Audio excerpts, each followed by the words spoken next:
Good morning, everyone. Another short tip today.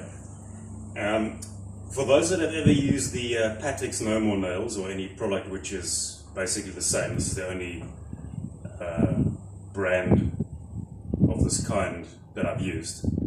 Now granted, I haven't actually done this yet, but given my experience working with this stuff and filling holes in walls, normally you would use something like a polyfiller or that kind of brand, that kind of material, that kind of product, should I say.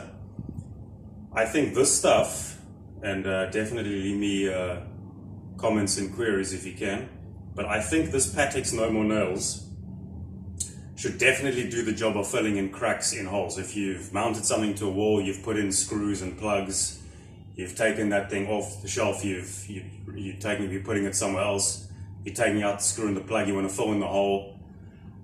This stuff, one, it bonds incredibly well to anything porous.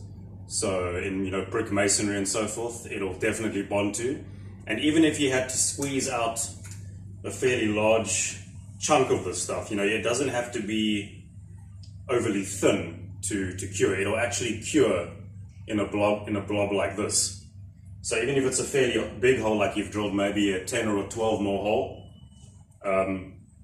you can just put some of this in and it'll fill the hole. And of course, if the wall that you're filling in is white, this stuff is a nice white, so it'll just blend in. Or you just, if you're still painting the wall, you can just paint it white afterwards. But this stuff, from what I can gather, should definitely work as a polyfiller slash, a fill-in to fill in brick and masonry.